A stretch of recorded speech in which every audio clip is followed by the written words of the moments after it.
Então tá. Pessoal, hoje a gente vai começar a segunda parte da disciplina, que a gente vai falar então sobre fonologia. Né? Então vamos finalmente chegar na segunda parte. Né? Então hoje, essa aula de hoje eu vou usar para motivar um pouco a discussão, ou seja, dizer por que a gente precisa de fonologia, por que a gente tem, na verdade, tanto fonética quanto fonologia, por que a gente não tem uma coisa só, digamos, uma disciplina só para dar conta de tudo. Tá? Então é basicamente sobre isso que eu vou falar, meio que tentando justificar a necessidade de uma disciplina, de uma outra disciplina, alguma coisa que fique ao lado da fonética. Estou supondo que ficou claro por que a gente precisa de uma fonética. Né? Por que a gente precisa de uma descrição objetiva dos sons e aquela coisa toda que a gente viu. Tá, então por que a gente tem então duas disciplinas, né? E a história dá para a gente, de uma certa forma, responder essa pergunta, dizendo que, na verdade, a gente tem dois aspectos de um mesmo fenômeno, né? dois pontos de vista para um mesmo fenômeno.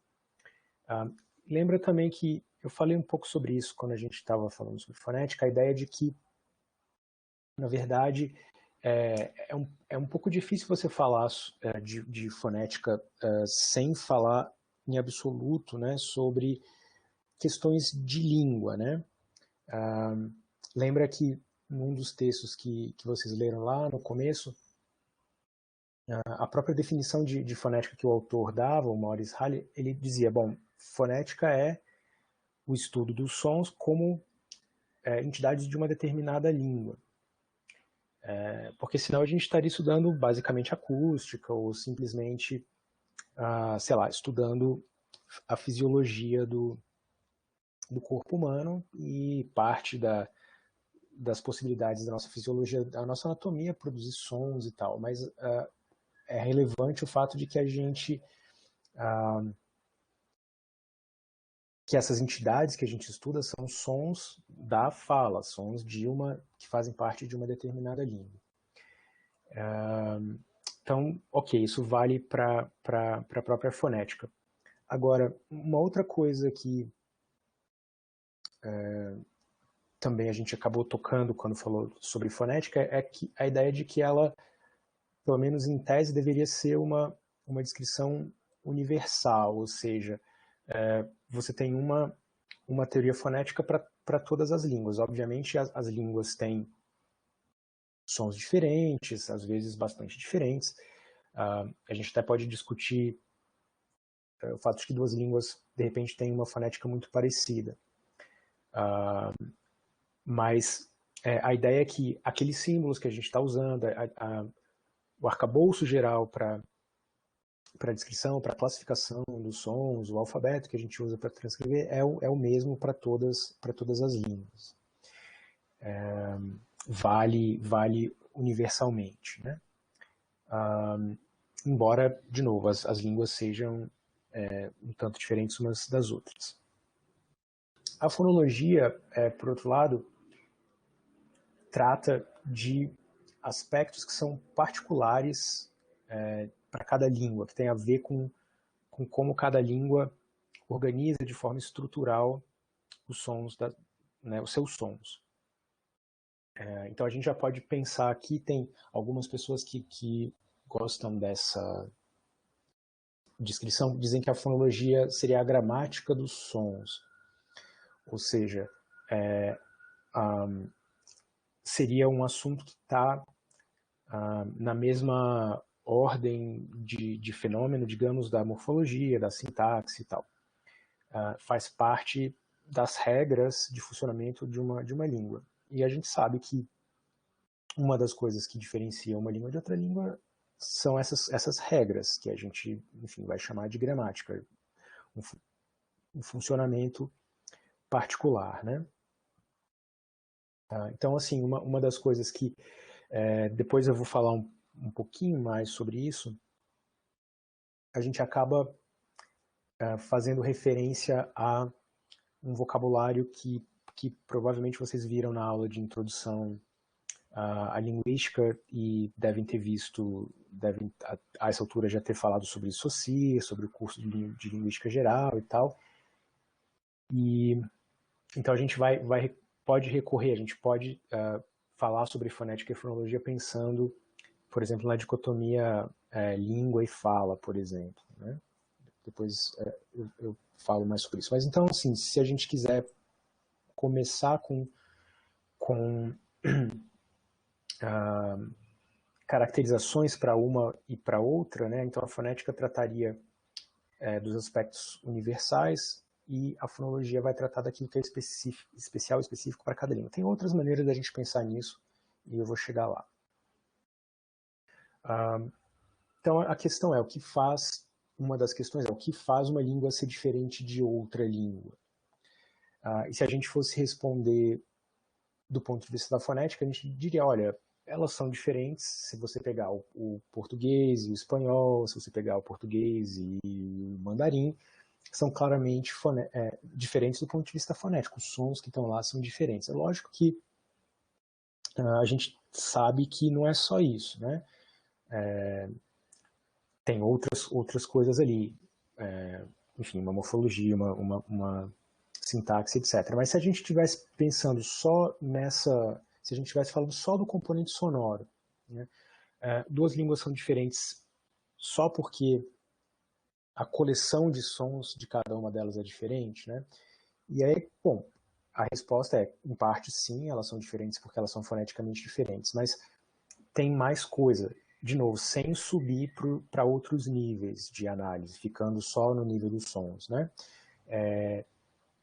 Então tem coisas que a fonética sozinha não vai explicar, e aí essa ordem de fenômenos que a fonética não explica sozinha, esses fenômenos, esses fatos e tal vão ser explorados, vão ser explicados, ou a fonologia vai tentar, né, dar uma explicação, vai tentar criar enfim, uma teoria geral que dê conta de explicar essas coisas, né? Beleza. Agora, então assim, você tem duas línguas, elas têm vocabulários sonoros diferentes, elas devem ter outras coisas também diferentes, além dessas diferenças sonoras. Agora, será que você conseguiria pensar, vamos pensar num extremo, assim, duas línguas que fossem diferentes? Será possível isso? Duas línguas que sejam totalmente diferentes, mas a fonética delas é completamente igual. Ou seja, todos os sons são rigorosamente iguais, mas a fonologia, por exemplo, é diferente, né? E a resposta para isso é sim. A gente não tem um caso, não existe um caso desse na realidade, mas seria possível de pensar uma situação como essa, né? Esse até é um exercício que foi proposto por um linguista, não sei se vocês ouviram falar dele ainda, mas um cara chamado Eduard Sapir, que é um dos pais da linguística moderna, se você quiser, um linguista norte-americano que escreveu um livro famoso que chama Language, que meio que introduziu assim, algumas das ideias da linguística moderna. Ele foi um dos caras que é considerado também um dos pais da fonologia. E ele vai tentar, ele não tinha, esse nome não existia basicamente até mais ou menos o começo dos anos 30, assim, o próprio nome fonologia não existia com o significado que ele tem hoje, né? E uma das coisas que algumas das pessoas, e o Sapir foi uma delas, que começou a falar assim, olha, tem alguma coisa além da fonética, né? E eles estavam tateando ali, vendo o que era. E um dos exercícios que ele propôs foi pensar nisso. Será que você pode ter duas línguas que são iguais do ponto de vista fonético, mas tem uma organização estrutural desses sons que é diferente? E ele dá lá um monte de argumentos e tal. É um texto bastante interessante, mas é um texto um pouco difícil para ler assim no primeiro semestre, né? Ah, tá. Vocês devem ter visto a hipótese Sapir-Whorf, né? Exatamente. Agora, ele é, na verdade, bem mais interessante do que só a hipótese Sapir-Whorf, né? Que, inclusive, na verdade, é bastante... Fala-se muito mal quando se fala sobre a hipótese Sapir-Whorf e tudo, né? Mas bacana, legal que vocês já ouviram falar. Mas então, assim, o que eu vou pegar agora são alguns exemplos bem simples, na verdade, para mostrar para vocês como a gente pode ter duas línguas que têm alguns sons em comum, não são muitos, mas são alguns, e a pergunta é, eles são iguais em tudo, né? E aí a gente vai estar pensando não apenas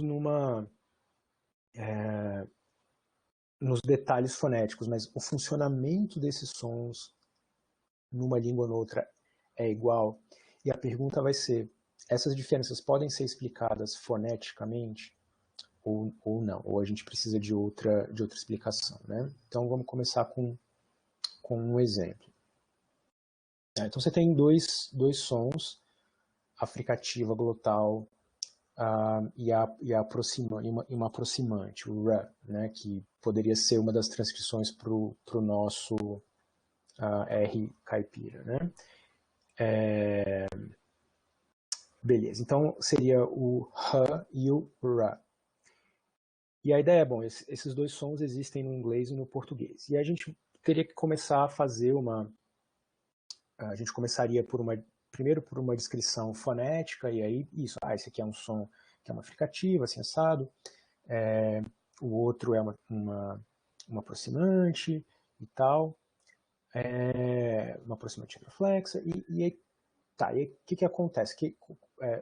Que mais que a gente pode dizer sobre esses sons, né?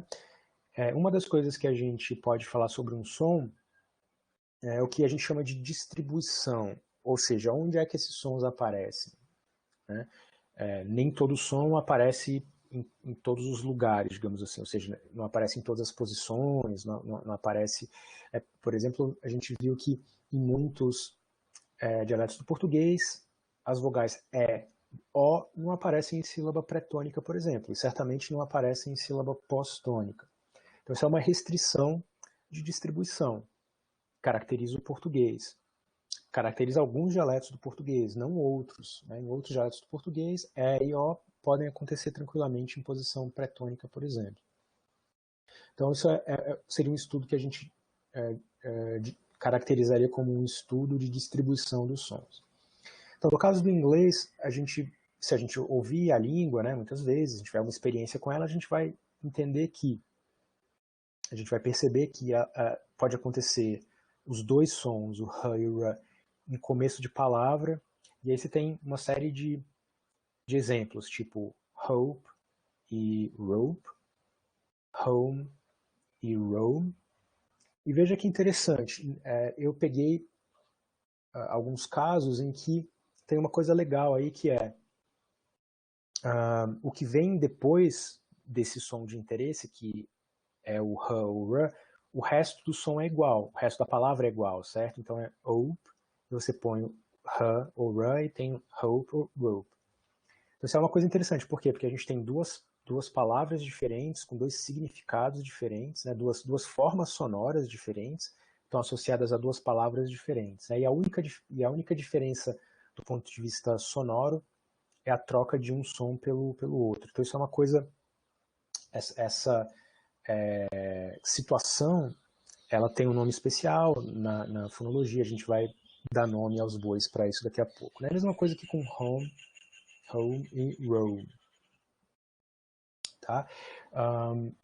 Bom, se a gente daí for passar para o português, o que a gente vai descobrir? Que, por exemplo, no início de palavra só vai aparecer o R, só vai aparecer a fricativa. Né? Então você pode ter, por exemplo, uma palavra como roupa. Os dois sons só vão aparecer, os dois podem aparecer numa situação mais específica, que é no final de uma sílaba. E aí o que é interessante? Bom, em alguns dialetos você pode ter as duas coisas. Você pode dizer carta, você pode dizer carta. E aí o que a gente já pode concluir disso aí, que já é interessante? Então, em inglês, os dois sons eles aparecem em posições semelhantes e você nunca vai achar uma situação em que eu troco o H eu troco o H pelo R e eu não vou ter uma palavra diferente. Né? Então, necessariamente, se eu trocar o H pelo R nesse contexto aqui, então eu vou trocar o significado. Né? Hope e rope nunca são duas maneiras de pronunciar a mesma palavra. Né? Mas aí, olha que interessante, no português, por outro lado, a gente tem um som que é o H, que pode aparecer em mais posições do que no inglês. Ele pode aparecer no início de sílaba, pode aparecer no fim de sílaba. Só que o que é interessante, quando os dois podem aparecer na mesma posição, o H e o R, você nunca tem um contraste. Né? Contraste aqui eu estou dizendo, é o exemplo do hope e do rope. Tem um contraste de significado ali, a troca de um som no mesmo contexto fônico, né, causa um contraste de significado. E não é o caso aqui no carta, ou carta, certo? São duas maneiras de pronunciar a mesma palavra. Né? E aí, se a gente voltar para o slide anterior, que a gente estava se perguntando, né? O que a fonética não explica sozinha, né? E a questão é, eu consigo explicar esse funcionamento dos sons, e é justamente quando eu digo assim, tem uma parte, né, da organização, né, de uma língua que não deriva da fonética exatamente. Eu estou falando de coisas como essa. Né? E aí a pergunta é, porque se fosse uma explicação basicamente fonética, teria que ser uma explicação de ordem mais mecânica, do tipo, não pode aparecer aqui ou acolá porque é impossível articulatoriamente, ou alguma coisa desse tipo. Mas a gente está falando de sons que são fundamentalmente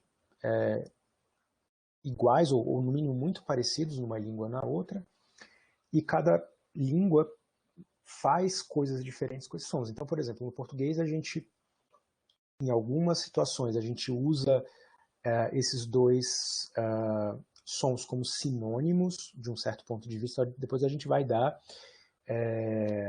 nomes para esses conceitos, mas o português está colocando uma equivalência entre esses dois caras, ou seja, pode aparecer um ou outro, mas o significado não muda. Isso não acontece no inglês.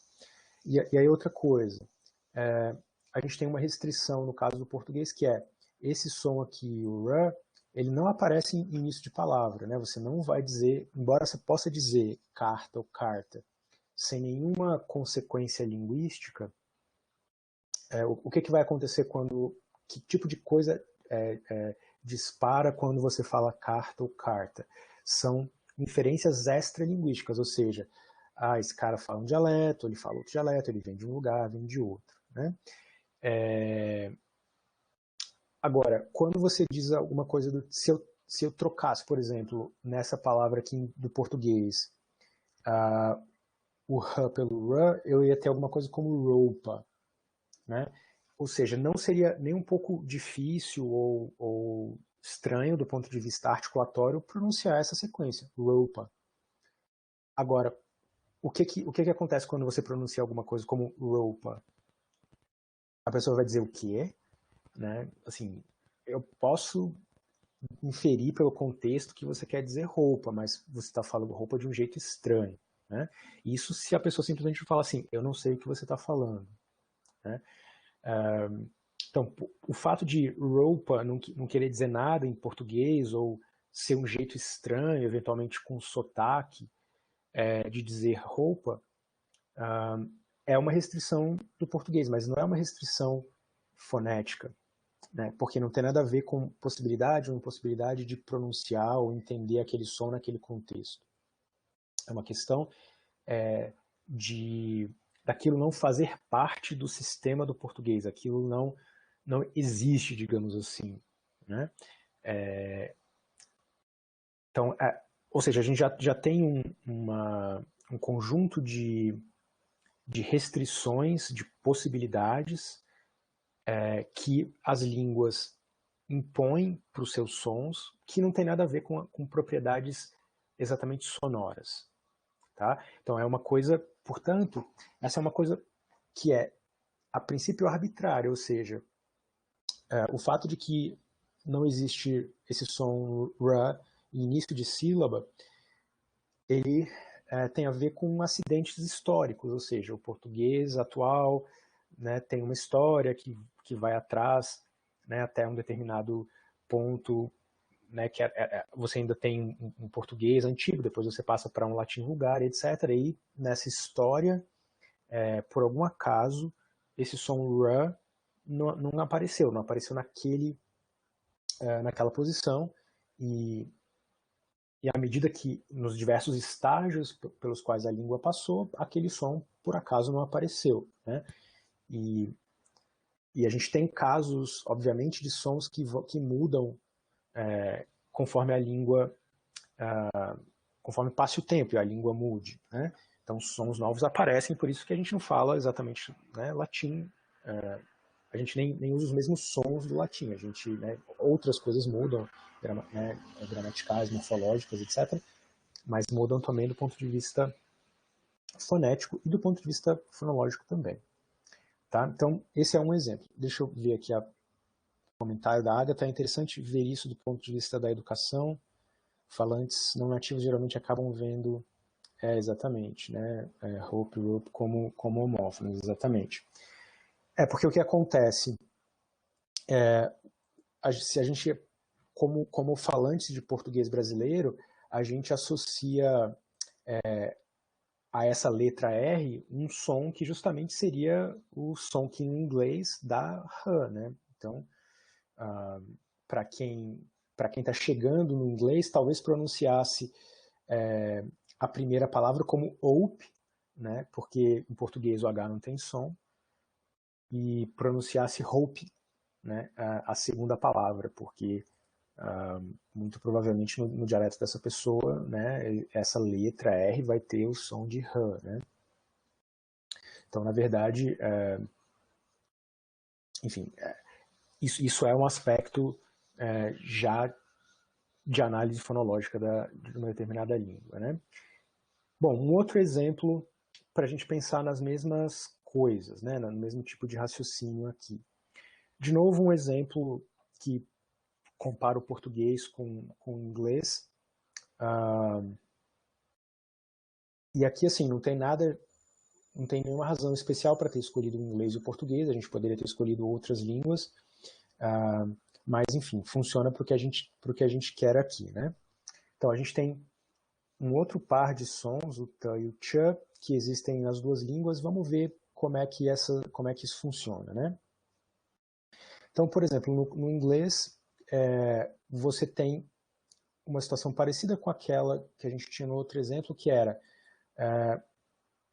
os dois sons podem aparecer no mesmo contexto e eles vão querer dizer coisas diferentes. Então, e aí, digamos, esqueça a ortografia, vamos pensar nos sons. Então você vai ter alguma coisa como tease e cheese. Então a sequência sonora é a mesma, a menos do primeiro som, né? E aí você tem uma diferença de significado. E o mesmo vale para um outro par como tip e chip, né? Os dois sons estão ali fazendo o papel de criar contraste entre duas formas linguísticas, né? E aí quando a gente vai olhar para o português, a gente já tem uma coisa diferente, que é, primeiro, em alguns dialetos, você só vai ter a forma t, você só vai ter a forma plosiva, você não vai ter uma fricada, por exemplo. No caso de alguns dialetos, você não tem ti, né? Você vai dizer leite, você vai dizer, sei lá, tia e coisa do tipo. Simplesmente esse som não existe o ti, a não ser, eventualmente, em coisas como, sei lá, atim ou tchau, coisas do tipo. Mas a gente já discutiu um pouco isso em outras ocasiões. Você tem algumas combinações que não são produtivas numa língua, mas elas existem por alguma razão. por conta de empréstimo, coisa do tipo, né? É o caso, por exemplo, de tchau. Então, essa sequência tchá, né, você vai ter em um número muito pequeno de palavras. Mesma coisa o chu, né? Você vai ter, sei lá, chuchuca, enfim, palavras que são muito incomuns, enfim, eventualmente onomatopeias, coisas do tipo, mas não é um padrão produtivo, a gente diz, né? Tá. Mas em outros dialetos a gente vai ter os dois sons, você tem tanto t quanto tchan, mas aí você tem uma coisa interessante, que é, nos dialetos em que as duas formas ocorrem, tanto a plosiva quanto a africada, você nunca vai ter a situação que você tem em inglês, que é trocar um pelo outro e aquilo mudar de significado, ou seja, tia e tia querem dizer a mesma coisa, né? Embora, no caso do português, o que a gente vai ter é que, na verdade, a mesma pessoa não fala tia e tia, né? Você vai ter pessoas de regiões diferentes, que falam variedades do português diferentes, cada uma diz de um jeito, né? Mas ambas querem dizer a mesma coisa, diferente no caso do inglês, que todos os falantes do inglês, não interessa a variedade, vão ter no seu vocabulário sonoro as duas formas, né? E elas podem acontecer no mesmo contexto, ou seja, seguidas da mesma vogal, por exemplo, né? E é justamente o que a gente não tem no português. Então, para as pessoas que são de variedades ou dialetos africadores, ou seja, dialetos que produzem tanto o t quanto o ch, você vai ter uma restrição aí de distribuição, que é a seguinte: fora aqueles exemplos de exceção que eu dei, tchau, ou chuchuca, por exemplo, você não vai ter a ocorrência de ch seguido de outras vogais que não vogais altas anteriores, então i ou i postônico, né? Então isso é uma restrição de distribuição. Você tem duas possibilidades na língua e de dois sons muito parecidos. Depois a gente vai falar sobre esse conceito, a ideia de sons foneticamente semelhantes, né? Só que a gente está vendo que o português trata esses dois sons que são parecidos de uma maneira. Então, esses dois sons, eles são meio que sinônimos, né? Mesmo, de alguma forma parecido com o carta e o carta. Os dois sons trocar um pelo outro num contexto como carta ou carta dá no mesmo. Aqui é a mesma coisa, o ti, tia e tia. Só que o que é interessante nos dialetos que tem as duas possibilidades, o ti só vai aparecer num contexto bem específico. Então, tem um contexto só em que os dois sons se equivalem, mas eles nunca aparecem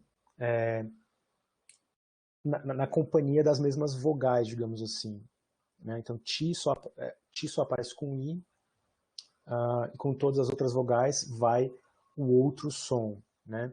Então, é uma situação diferente daquela que a gente viu no exemplo anterior. Então, veja que interessante. Então, se você pegar mesmo dentro do português,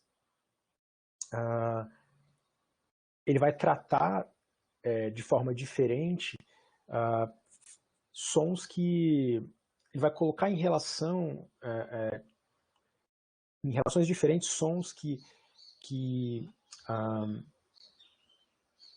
dizendo de outro modo, essas relações de sons que são objetivamente diferentes, ou seja, foneticamente diferentes, mas que têm uma certa equivalência num determinado nível, mesmo essa relação pode se manifestar de formas diferentes, né? Então era isso que eu estava dizendo antes. O tipo de sinonímia entre os sons que você tem com carta e carta é diferente desse que você tem com ta e cha, né? Porque nesse segundo caso aqui, no exemplo 2, vai depender da vizinhança. Qual sinônimo vai aparecer depende da vizinhança. No outro caso, não. Varia livremente, carta e carta, né? Aqui você tem uma dependência de contexto. Então, olha que interessante, né? E nada disso acontece no inglês. Assim, acontece com outros sons, mas não é o caso do ta e do cha. Portanto, O fato de que t e ch se comportam de uma determinada forma no inglês, causando, né, a presença pode causar um contraste de significado. No português isso não vai acontecer e você tem um certo tipo de relação de igualdade, isso não tem nada a ver com as propriedades fonéticas desses dois sons. Tem a ver com a maneira como o inglês organiza esses sons e da maneira como o português organiza. Então, a gente vai colocar num nível diferente, que a gente vai chamar de nível fonológico, casos como esses, né? Comportamentos como esses, que são comportamentos que dizem respeito aos sons da língua, por isso o fono, né, em fonologia, e o fono em fonética, mas o fato de que parte desses comportamentos não derivam diretamente de propriedades físicas, articulatórias, perceptuais, etc., etc., obrigam a gente a pensar num nível diferente de organização. A esse nível a gente vai dar o nome de fonologia. Então, portanto, toda língua vai ter uma fonética e vai ter uma fonologia. E por isso, porque essas duas coisas são relativamente independentes, é que, em tese, você poderia ter duas línguas em que o nível fonético fosse igual, mas o nível fonológico poderia ser diferente, né? E talvez por isso a gente estivesse disposto a chamar essas duas línguas de duas línguas diferentes, apesar de, no nível mais básico da manifestação, que é o nível, né, sonoro, elas pudessem ser muito parecidas, né? Porque tem um inventário de sons muito parecido. Tá, o Logan está dizendo, isso me lembra do japonês, em que certas combinações de palavras, uma consoante vozeada acaba sendo retirada. Exatamente, estamos falando que acabam vozeando a consoante seguinte. Exatamente. Então, isso, Logan, tem a ver com mudanças, né, que podem acontecer com mutações, né, que podem acontecer com um determinado som em função da vizinhança. Tá? Então, são regras, a gente depois vai dar um nome para isso, não quero adiantar agora, para não, enfim, o nome não é importante, o que é importante, na verdade, é entender o que é, né? Mas se trata de um fenômeno em que um contexto, que pode ser muita coisa, pode ser a vizinhança, o som que veio antes, ou o som que vem depois, ele provoca uma mudança na expressão daquele som, né? Mas a ideia é que você vai ter, para uma mesma entidade, portanto, uma entidade que está no nível mais abstrato, você pode ter duas realizações físicas, né? Então, e aí, de novo, isso é uma coisa que existe em todas as línguas. O fato de que eu peguei o português e peguei o inglês não tem nenhuma importância aqui. Qualquer língua que você tomar como exemplo, vai ter você poderia fazer um exemplo como eu fiz isso com o inglês. Você, sei lá, você poderia pegar o japonês e o russo, eventualmente você poderia achar um ou dois sons ali parecidos, mas você vai ver a língua trata esses sons de maneira um pouco diferentes, né? Tá. Então, vamos discutir um pouco esses exemplos. Na verdade, provavelmente eu já adiantei um pouco das discussões aqui, né? Tá, então, a pergunta ali é, os diferentes comportamentos dos sons discutidos podem ser explicados por suas características fonéticas, né? Ou seja, físicas, articulatórias, perceptuais, etc. E a gente já respondeu, né? A gente já viu que não. Porque o t e o ch do inglês não são tão diferentes assim do t e do ch do português, né? Eventualmente você vai ver que, por exemplo, a gente pode ver que o inglês vai ter, além do ch, t's que são um pouco diferentes. Você vai ter, por exemplo, t e th. Né? O inglês, como o mandarim, vai ter, vão aparecer na língua plosivas aspiradas e não aspiradas. Só que, e aí veja, a gente podia ter trazer o exemplo que a gente viu do mandarim ontem e trazer exatamente para cá. E a gente ia ver que tem diferenças. No caso do mandarim, você tem p, p, você tem t, t, k, mas você vai ter várias pares de palavras em que trocar o p pelo p vai trocar o significado. Em inglês isso nunca vai acontecer.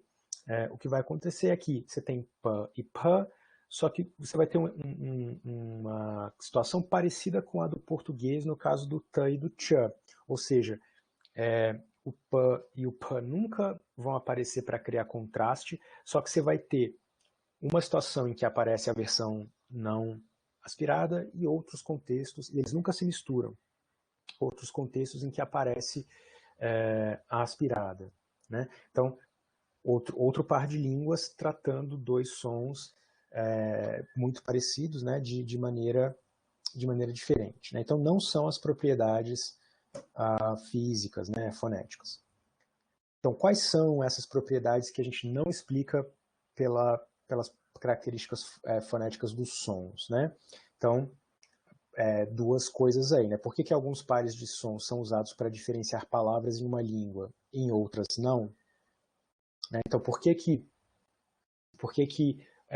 você pode dizer hope e rope em inglês, mas você não vai dizer roupa e roupa em português? Né? Então, será que o português é tão estranho assim que os falantes de português não conseguiriam ouvir a diferença entre roupa e roupa?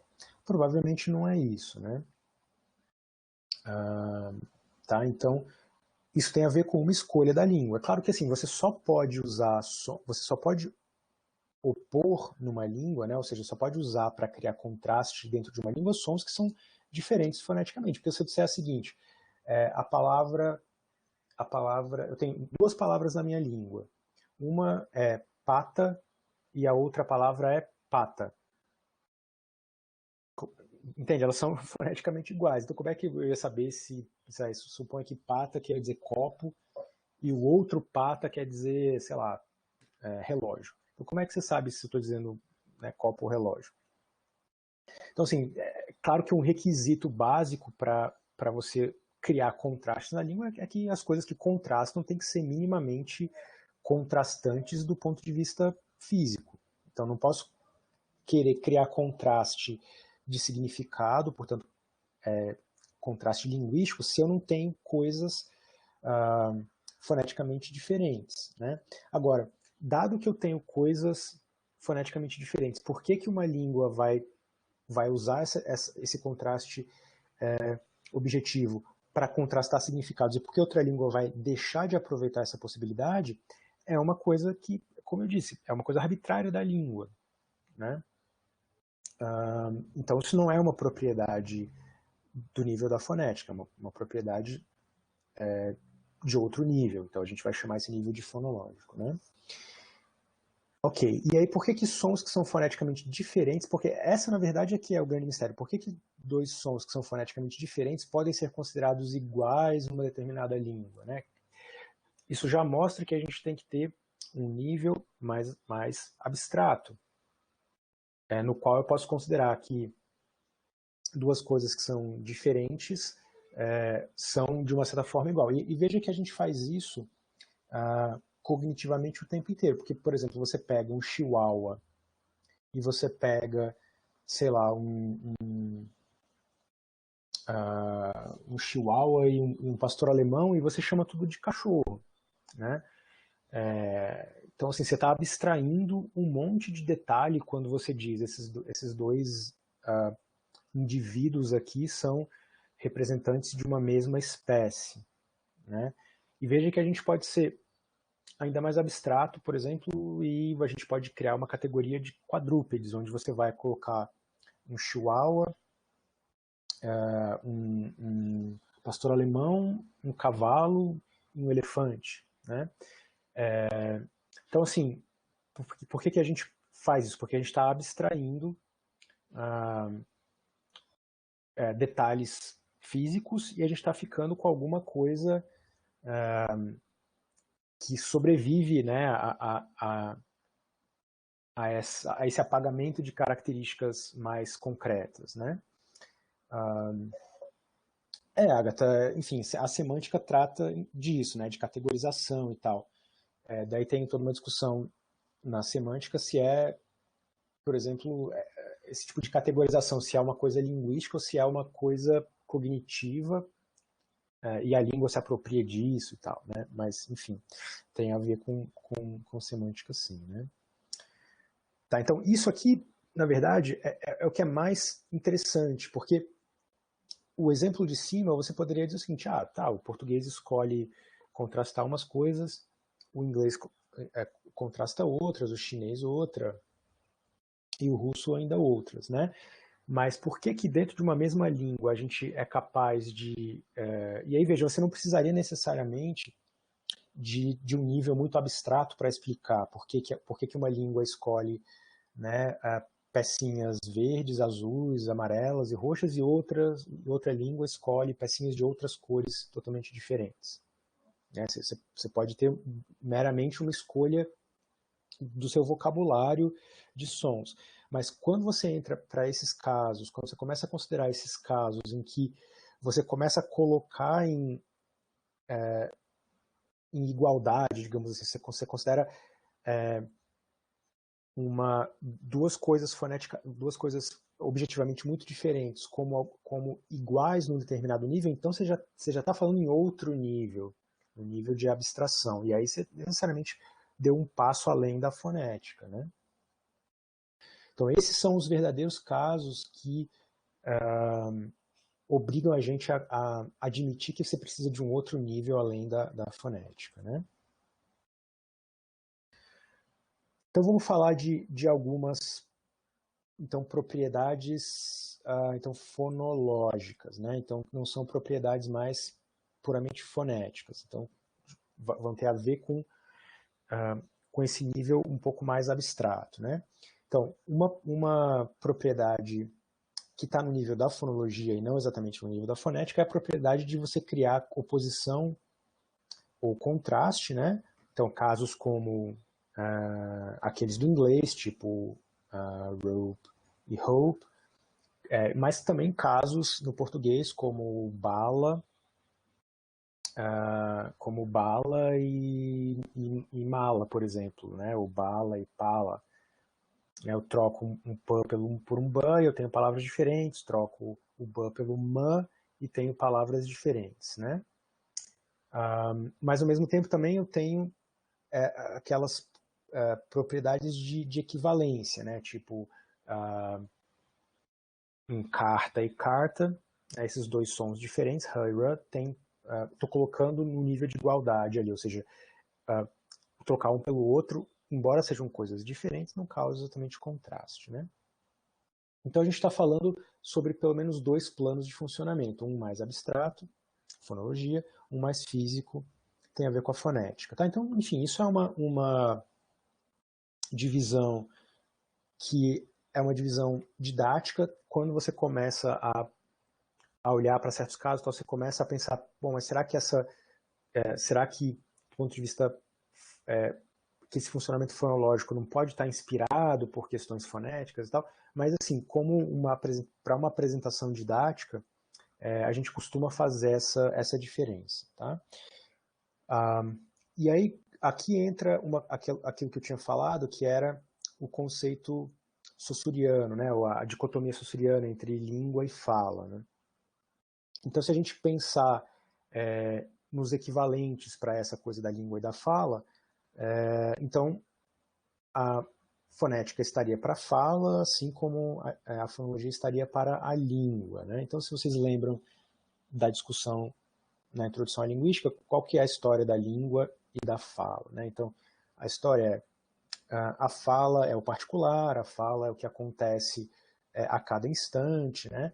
Mas a língua não, a língua é uma coisa mais abstrata, é uma coisa que está, enfim, na cabeça de todos os falantes, etc. Não é uma coisa que é tangível, palpável, mas a fala, por outro lado, a fala é um ato físico e tal. Então é alguma coisa como se você tivesse uma coisa abstrata e várias instanciações físicas dessa mesma coisa. Então você pode pensar que, por exemplo, se eu pedir para você falar a palavra casa, né, 100 vezes, você nunca vai falar exatamente a mesma sequência de sons, porque em cada momento sei lá, você pode falar com uma entoação levemente diferente, você pode falar, em um caso, a duração de cada um dos sons vai ser uma, em outra vez que você fale, você vai falar com durações um pouco diferentes, mas a ideia é que tem alguma coisa que se preserva de maneira que eu digo assim, tá, o fulano falou 100 vezes a palavra casa, né? Então, tem alguma coisa que é igual, ao mesmo tempo que todas essas coisas são diferentes. Então, o fato de que a gente consegue colocar todas aquelas 100 ocorrências com todas as suas possíveis diferenças físicas, né, numa mesma categoria, embaixo de uma mesma coisa, né, indica que você tem uma coisa ali abstrata e tal. Então a gente tem uma representação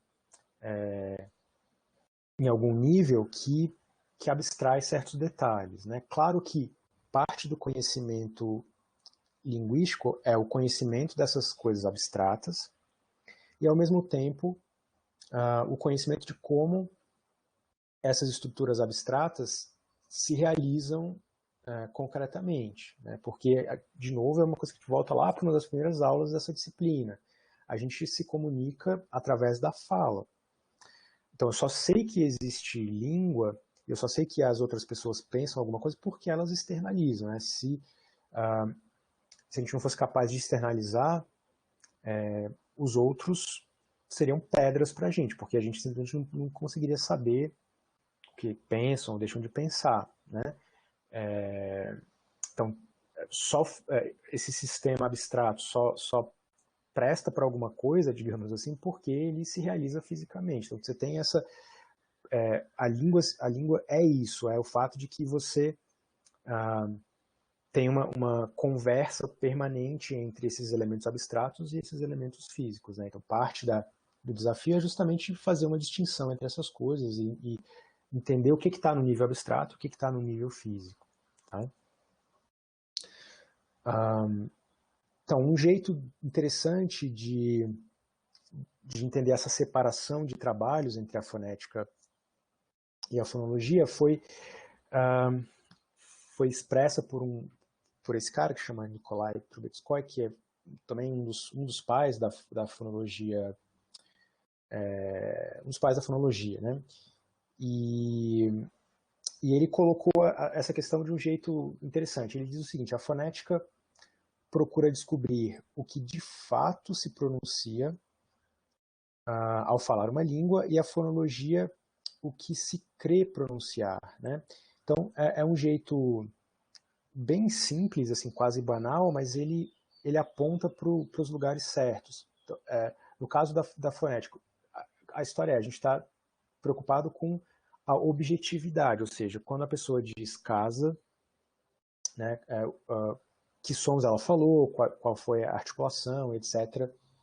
E etc. Agora, tem uma outra coisa que é o seguinte: quando você pronuncia casa 100 vezes e cada vez ela é diferente, mas você está associando a mesma representação abstrata, então você crê que você sempre pronunciou a mesma coisa. Tá? Tem um exemplo que eu acho interessante, que é o seguinte, e acho que eu falei disso talvez na fonética, né? Quando você era criancinha e você estava aprendendo as sílabas, né? Juntar consoantes com vogais na escola, e aí a professora dizia, vamos lá ler as sílabas. Aí você falava pá, pé, pi, pó, pu. Né?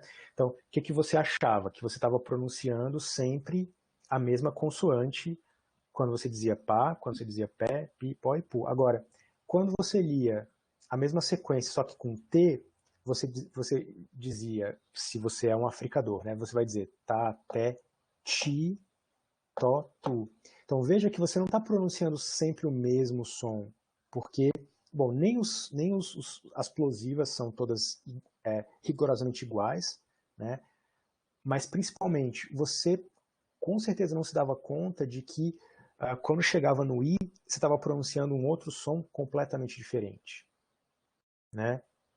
Concordam comigo? Mas você cria que você estava pronunciando a mesma coisa. né? Depois, quando a gente aprende a escrever, a gente vai dizer, é porque é a mesma letra, né? Mas veja, aí você está invertendo as coisas. Na verdade, é o contrário. A gente usa a mesma letra justamente porque nos parece o mesmo som, né? A ideia é que a nossa escrita, ela, no caso do português, mas uma parte grande dos sistemas alfabéticos de escrita, eles são muito mais fonológicos do que fonéticos, ou seja, eles estão representando muito mais características abstratas e menos as características concretas, né? Porque se a gente tivesse uma escrita, pensa nisso, se você tivesse uma escrita fonética, tá? Então, quando você escrevesse uma palavra como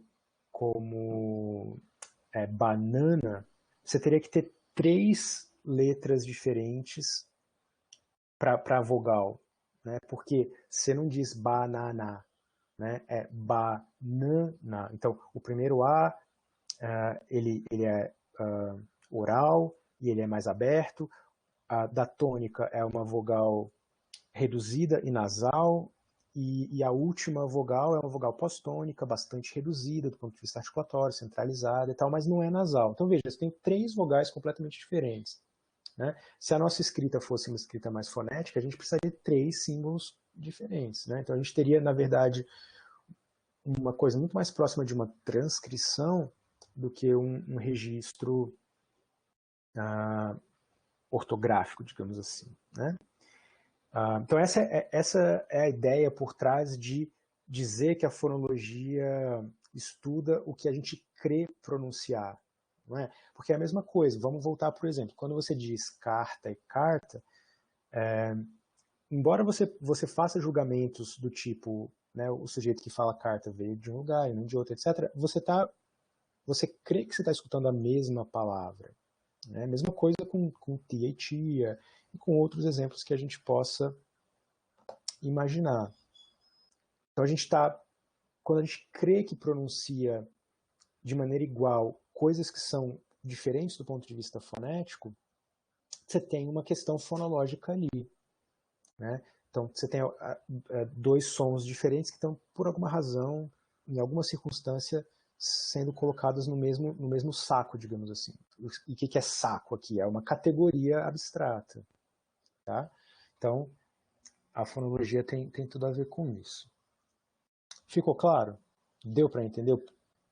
Assim, pode ser muita coisa para engolir assim de uma vez, mas dá para entender que são 2 raciocínios diferentes, né? Aquele que a gente usava quando a gente estava tentando fazer uma transcrição fonética e o raciocínio que em muitas outras circunstâncias a gente faz, que é essas coisas são iguais ou não, mas não do ponto de vista fonético, mas do ponto de vista mais funcional, né? Beleza. A Agatha diz, professor, estudos da prosódia se aproximam mais do nível fonético ou do nível fonológico? A Agatha, na verdade, dos dois, tá? Você pode, como a prosódia, como características prosódicas são características que são diferentes de língua para língua, então você pode encarar um fenômeno prosódico do ponto de vista fonético e do ponto de vista fonológico. Tá bem? É o caso, por exemplo, da história do acento. Né? As línguas são diferentes porque os sistemas de acento são diferentes. E essa é uma questão que é suprassegmental, portanto está no nível da prosódia. Né? 2 línguas são diferentes porque as melodias que elas usam para expressar propriedades linguísticas, elas são diferentes. Portanto, você tem uma fonologia intoacional. Mas, obviamente, você também tem uma prosódia intoacional, porque você tem que saber, afinal, que melodias são essas, como você descreve essas melodias e tal. Então, a prosódia é só mais um nível de análise, né, dentro da língua. Então, do mesmo jeito que você vai ter uma fonética e uma fonologia de características segmentais, você vai ter uma fonética e uma fonologia de características prosódicas ou suprassegmentais. Tá bom? Então, não é uma ou outra, são as 2 coisas.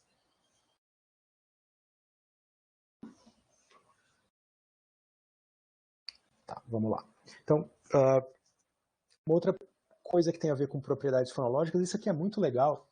Na verdade, até essa é uma coisa que não teria sido uma ideia discutir isso lá nas primeiras aulas, mas é porque é interessante, depois que a gente gasta, né, um tempo falando sobre fonética, voltar e pensar assim, por que a gente fala de fones? Né? Por que a gente pega uma palavra como casa e a gente está disposto a dizer que você tem 4 sons ali? Né? Isso aí já é uma baita de uma análise, se você pensar. Tá? Porque, de novo, se a gente estivesse pensando num sistema de comunicação, ou seja, num sistema de comunicação que não necessariamente fosse uma língua, alguma coisa que fosse um código, por exemplo, na verdade você pode pensar em muitos desses sistemas em que você não divide um sinal, por exemplo, em pedaços.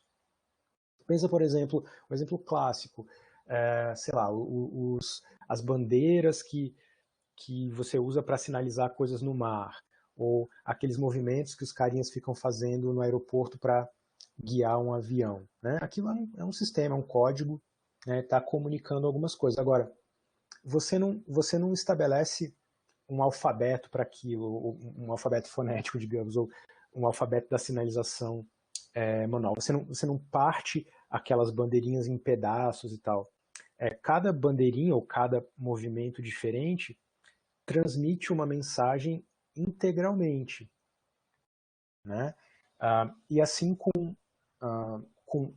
e a gente está falando de códigos que foram criados por humanos. Agora, se você pensar, por exemplo, no que a gente chama de comunicação animal, essa é basicamente a regra. Né? Você não, quando um macaco, sei lá, um golfinho, ou mesmo um passarinho, quando eles fazem um determinado chamamento, você tem uma mensagem completa veiculada por aquele som de uma maneira completa. Você não tem palavras ali dentro, você não tem uma articulação. Tem gente que hoje em dia questiona isso em relação a certas espécies de pássaros e tal. É um pouco mais complicado do que isso, e na verdade hoje a gente sabe disso melhor do que inclusive os pioneiros da linguística sabiam lá no começo do século passado. Mas assim, de maneira geral, a gente chama a nossa linguagem de linguagem articulada justamente porque as nossas mensagens linguísticas são decomponíveis em palavras, né? Das palavras a gente decompõe morfemas, e de morfemas a gente chega em sons individuais. E a história é isso para gente, principalmente para quem usa um sistema ortográfico, isso parece muito óbvio. Né? Quando você escuta 4 sons quando você diz casa, em parte porque você escreve a palavra casa com 4 sinais discretos, diferentes uns dos outros. Né? Agora, isso não é uma coisa óbvia, na verdade. Isso é como a língua humana funciona, mas, na verdade, basicamente a língua humana é um dos únicos sistemas de comunicação que tem essa propriedade. Né? E é muito interessante porque você pode pensar no seguinte, imagina se uma língua humana tivesse essa propriedade, ou na verdade, se uma língua humana não tivesse essa propriedade de poder dividir o fluxo da fala em pedacinhos, chegando até ao nível do fone individual. Né? Então, veja, o que faz uma língua, no certo sentido? Ela vai criar signos, né? Vai criar aquela ideia de uma coisa que tem um significante e um significado do outro lado. Né? Então, isso é uma língua. Agora, você imagina que se para cada significado que uma determinada comunidade precisa ou quer diferenciar, se você precisasse de um significante que fosse absolutamente original em todos os aspectos, né? Então suponha que você tivesse, sei lá, uma língua assim, uma língua ocidental e tal, que tem escrita, tem fácil umas 200 mil palavras, tá? Tipo, bons dicionários de línguas como inglês, ou português, ou francês, tem fácil entre 100, 200 ou 300 mil palavras. Imagina se a gente tivesse que ter 300 mil palavras que tivessem sons completamente diferentes uns dos outros, tá? Ou seja, você não poderia repetir nenhuma parte do som de uma palavra em outra. Isso significa que a gente precisaria ter aí por baixo algumas centenas de milhares de sons completamente diferentes. Daria para a gente fazer 100 mil sons diferentes com o nosso trato vocal? Não daria, né? A gente viu que o IPA tem o que ali? Talvez uma centena de sons. Se você combinasse com alguns diacríticos, talvez chegasse a 200, mas assim, não vai chegar em 1000, né? Mas você precisaria de pelo menos uns 100 mil diferentes. Então veja que basicamente seria inviável você ter um sistema de comunicação falada. Você poderia, obviamente, ter um sistema desses que fosse basicamente visual, porque você poderia criar um desenho para cada um desses significados, né? É um pouco o que a escrita chinesa é, né? Cada significado tem um ideograma. Mas também não é perfeitamente assim, tá? Por mais que essa seja a descrição que se faça do sistema de escrita chinês, ele não é perfeitamente desse jeito, né? Então veja, se os signos linguísticos tivessem, precisassem ter significantes que fossem rigorosamente distintos uns dos outros, ia ser um desastre, né? E aí o que acontece? A gente basicamente não a gente não poderia ter um sistema que descrevesse esses sons, basicamente. Você não teria fonética, você teria, na verdade, uma coleção gigantesca de sons completamente diferentes. Então a gente não precisaria, por exemplo, de um alfabeto fonético. Por quê? Porque não haveria recorrência, não haveria um sistema, haveria simplesmente um imenso inventário de sons completamente diferentes, né? E na verdade a gente ia ter um vocabulário reduzidíssimo se a gente ficasse com as possibilidades de sons diferentes que o trato vocal humano tem, né? Então a nossa língua é como é porque a gente consegue esse reaproveitamento, né? É como se os nossos sons fossem pecinhas de Lego, então eles se encaixam uns nos outros e a gente tem esse reaproveitamento.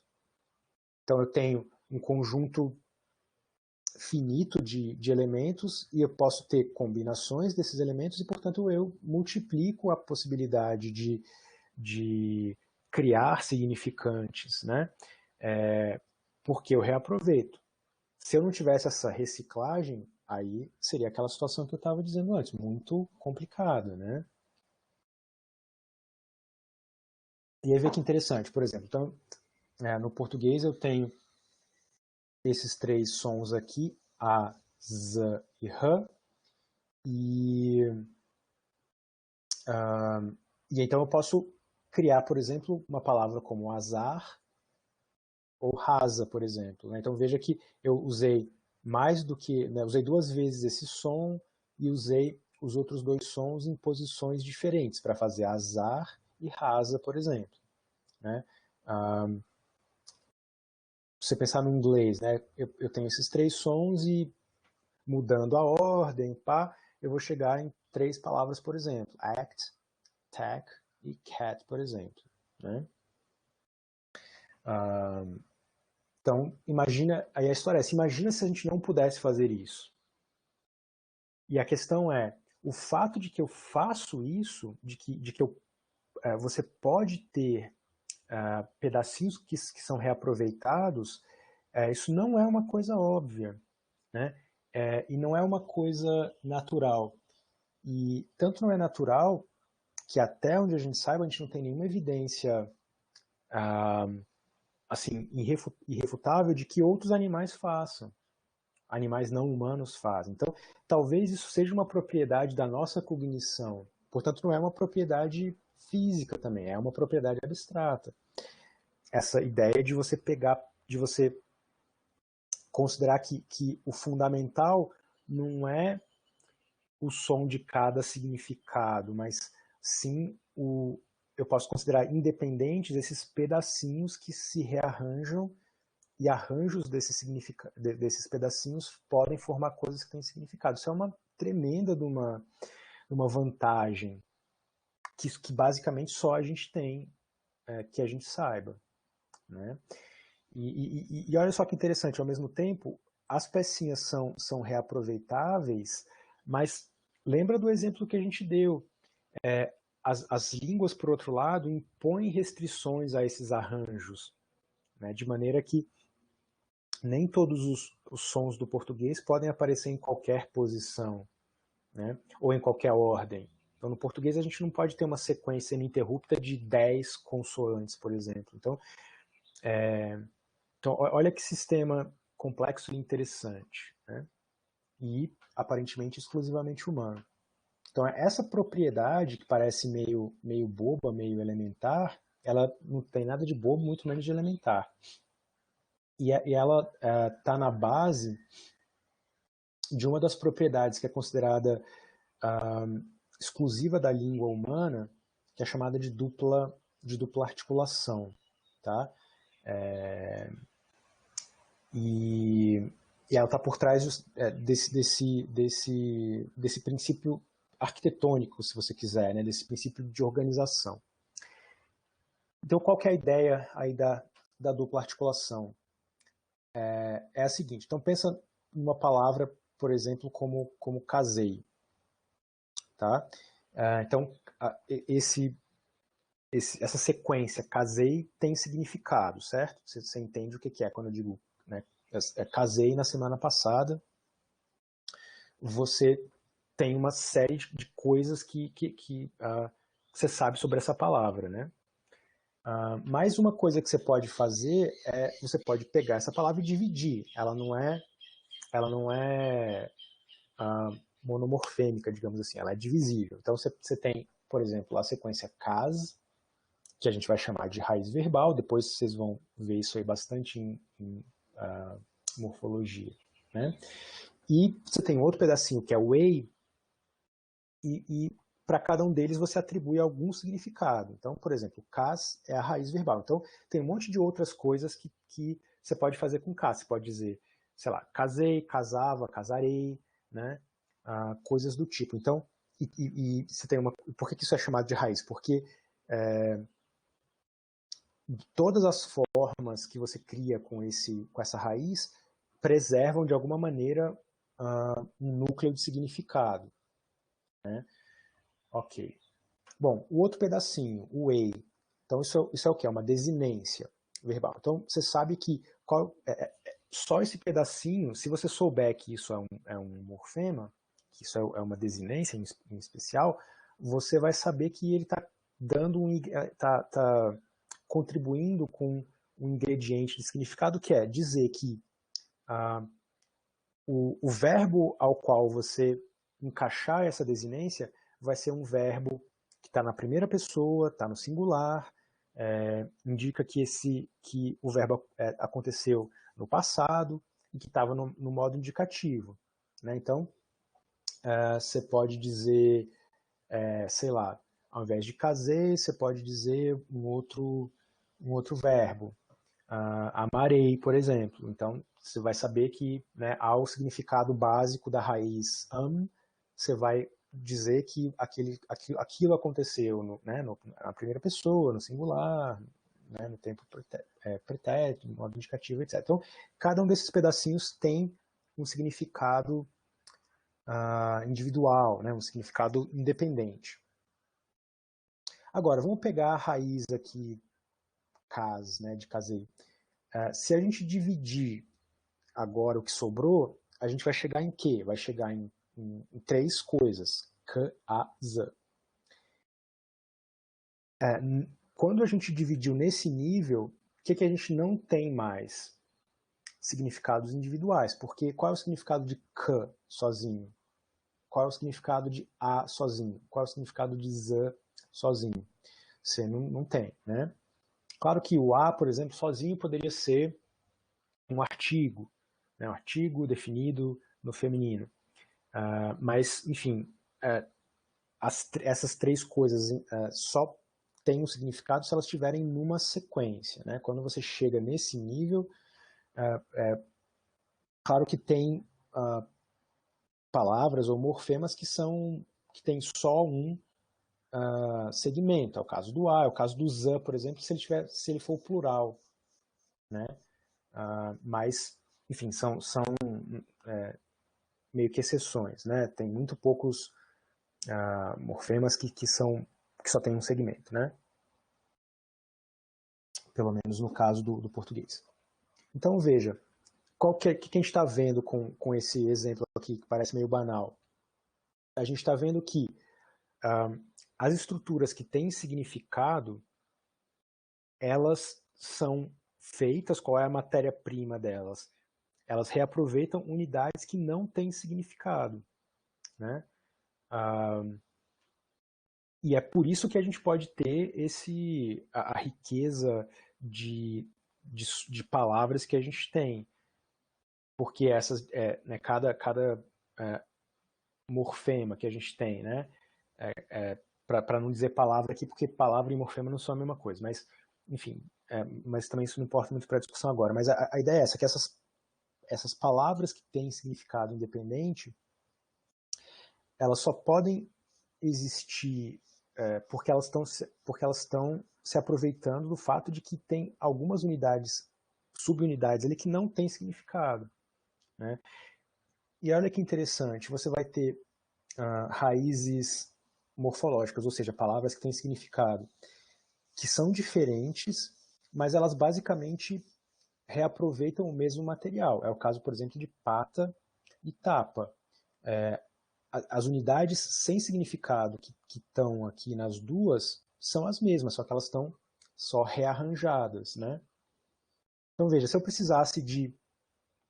eu não pudesse ter esse reaproveitamento, então o significado que a gente associa ao som pata e o significado que a gente associa ao som tapa, eles teriam que ser completamente diferentes. Eles não poderiam compartilhar absolutamente nada em comum. Né? E aí, claro, se eu estou pensando em dois significados, é fácil. Agora, se eu estiver pensando em 100 mil, aí você vê a explosão que dá. Né?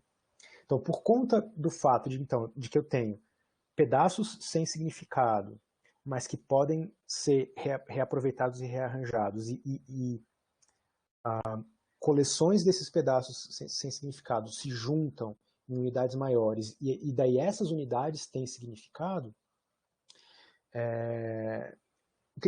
o que isso te dá? Essa possibilidade de combinações infinitas, né, em tese. A partir do quê? A partir de um número bastante restrito de elementos que não têm significado. Então, a partir de um conjunto de, sei lá, 30, 40 unidades básicas, consoantes e vogais, por exemplo, você vai formar um vocabulário de palavras potencialmente infinito. Né?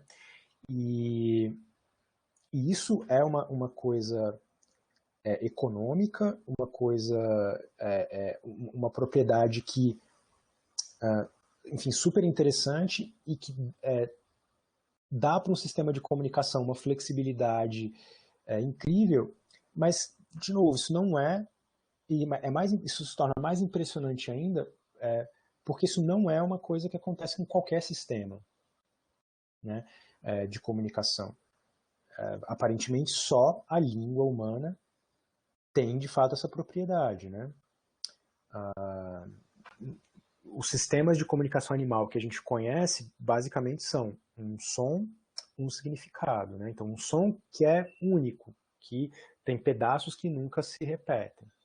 Então qual que é o problema aí? O problema é que você vai ter necessariamente um vocabulário muito reduzido, né?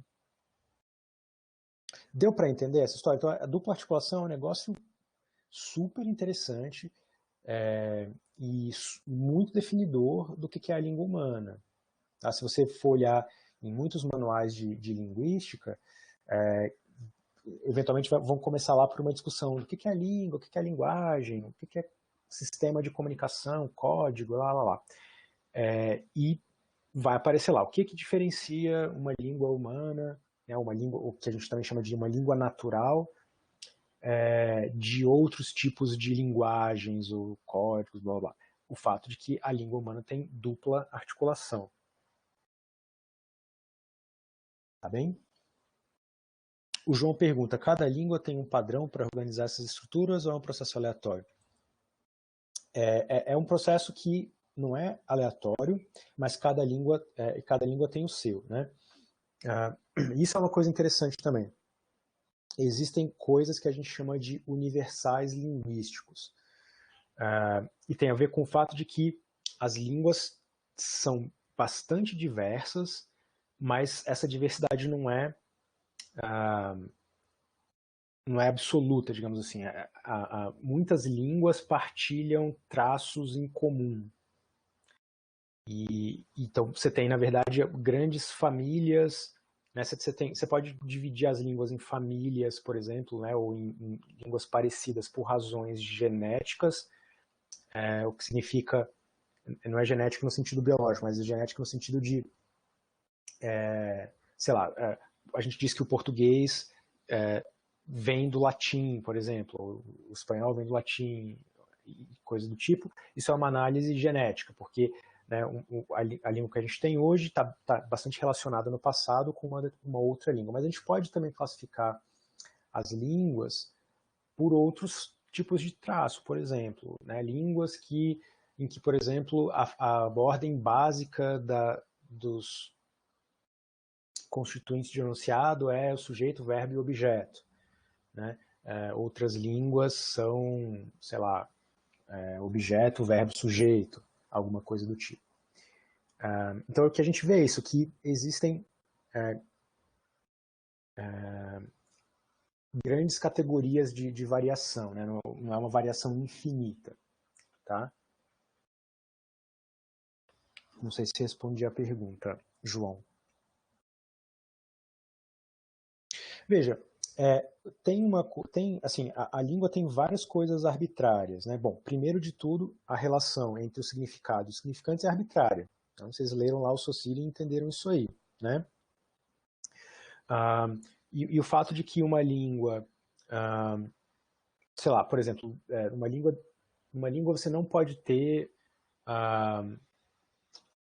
sei lá, duas consoantes antes da vogal. Então você não teria sílabas do tipo pra, por exemplo. Uma língua pode fazer isso.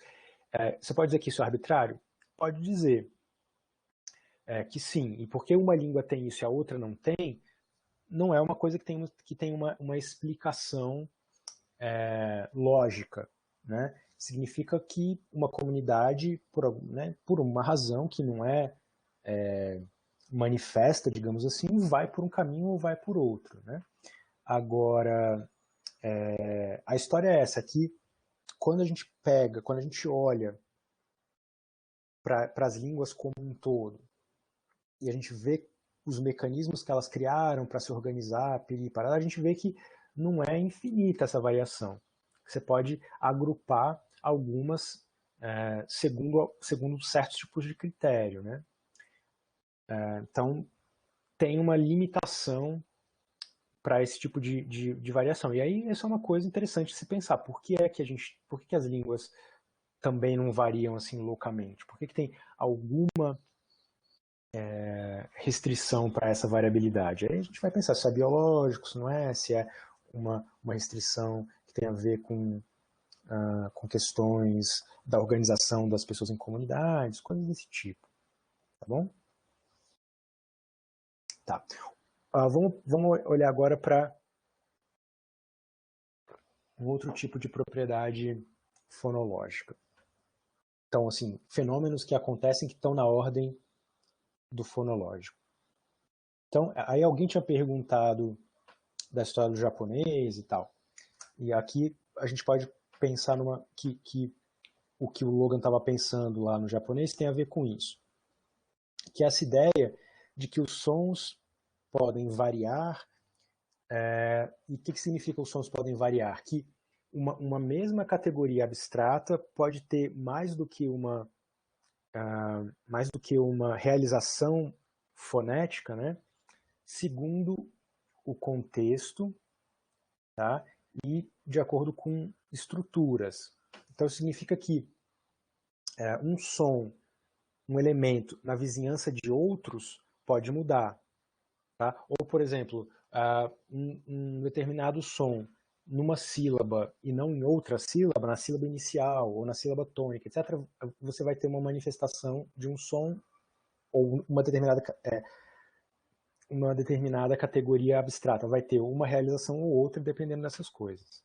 Então, tem alguns exemplos aqui. Vamos pensar no português, nessa frase aqui. Casas pequenas. Então, concordam que o S do plural de casas vai ser desvozeado nessa frase, casas pequenas? Agora, se eu estou pensando nessa outra frase aqui, o mesmo som, ou o mesmo elemento aqui, que é o S do plural, se você quiser, não vai ser mais desvozeado, porque você vai dizer casas azuis. Você não vai dizer casas azuis. E aí, de novo, não é que seja impossível dizer casas azuis. Você pode dizer, tanto que eu acabei de dizer. Agora, você concorda que, para nós, falantes de português, é um pouco estranho dizer casas azuis? A não ser que eu estivesse colocando uma pausa e dissesse, por exemplo, eu gosto de casas azuis. Agora, se eu estiver pronunciando sem uma pausa, eu vou dizer casas azuis. Né? Então, o que acontece? Qual que é a pergunta aqui? Se eu pensar no plural de casas e eu tiver que dizer quais são os sons que tem na palavra casas, você vai ter que me responder, depende, porque pode ser casas ou pode ser casas, dependendo do contexto. Então, o que está acontecendo aqui? Você tem, provavelmente, um elemento abstrato no final da palavra casas, que pode, ora se manifestar como S, ora se manifestar como Z, dependendo do contexto. E aí você vai se perguntar, por que desvozeado aqui e vozeado aqui? E aí você pode olhar para o contexto para perceber. O que tem aqui nesse primeiro som em comum com esse de cá? Casas pequenas. Então, isso aqui é desvozeado, isso aqui é desvozeado. Em casas azuis, o A é vozeado, o Z também vai ser vozeado. Então, se a gente olhasse para vários exemplos, a gente ia sacar que tem essa recorrência, essa regularidade aqui. Então, a gente está entendendo o que motiva essa alternância de desvozeado para vozeado. Tem a ver com o contexto. Né? Mas a gente pode perguntar, por que isso vale para algumas posições e não para outras? Porque, por exemplo, veja, aqui eu tenho san e depois é o A é vozeado. Por que eu não digo casa? Desculpa, por que eu digo casa, mas eu posso ter caça, por exemplo? Né? Por que caça, de caçar, não vira casa? Então a gente começa a ver que tem restrição. Então não é sempre que um san vai virar um zan se depois tiver uma vogal. Né? Então olha que interessante aí. Então já tem a ver com o quê? Tem a ver com o contexto, com a vizinhança, e tem a ver também com estrutura, porque quando é que eu posso ter essa variação aqui? Quando eu estou no final da sílaba. É por isso que eu digo casas azuis, mas se for usar o sa em posição de início de sílaba, então eu não obedeço essa regra. Por isso que eu posso ter caça e casa. Por isso que eu posso ter asa e aça. Deu para entender? Então, assim, você tem variação, mas não é caótico. Né? Um outro exemplo aqui dessa variação, isso mostra como essas variações, essas semelhanças ou não, são coisas que têm a ver com uma língua e não com outra. Então, por exemplo, você tem uma palavra do holandês que é o z, aliás, que quer dizer mar. Tá? Então, a palavra começa com z. Agora, se antes da palavra eu tiver uma outra que termina numa consoante não vozeada, então o que vai acontecer? E olha que legal, é o contrário do português. O elemento desvozeado veio antes e ele provoca o desvozeamento da consoante que veio depois, e veio no início da sílaba. Então, eu digo z, mar, mas eu vou dizer opse, no mar. Tá? Então veja que isso não aconteceria no português. Né? Se eu disser, por exemplo, eu tenho a palavra saco, mas se eu disser o saco, vai ser o saco, não o zaco. Né? Então veja que a contaminação, digamos assim, o fato de que a primeira consoante aqui da palavra Z, ela se deixa influenciar pelo P que veio antes aqui, isso vale para o holandês, não vale para o português. Né? No português, a gente chama isso de assimilação. O fato de que o último elemento aqui da palavra casa está assimilando o vozeamento ou falta de vozeamento do que veio depois é uma regra diferente da regra que vale para o holandês, embora de um certo ponto de vista seja o mesmo fenômeno, é o fenômeno de assimilação, é o fenômeno de que um fone, as características fonéticas de um fone influenciam características de outro. Tá bom?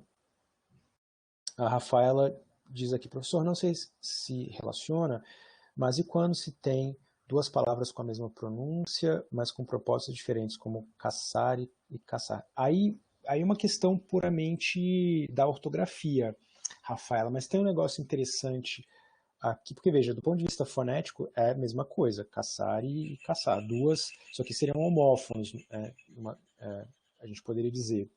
Agora, por que é que você poderia perguntar, por que raios o português criaria duas palavras com significado totalmente diferente, mas duas formas idênticas, né, do ponto de vista sonoro? A questão é que, na verdade, nem sempre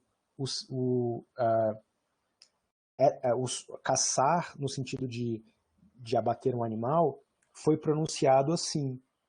Então, o cedilha, isso aí, lá no século XVI, XVII, o cedilha era usado para fazer referência a um outro som, um som que se perdeu no português, que era ts.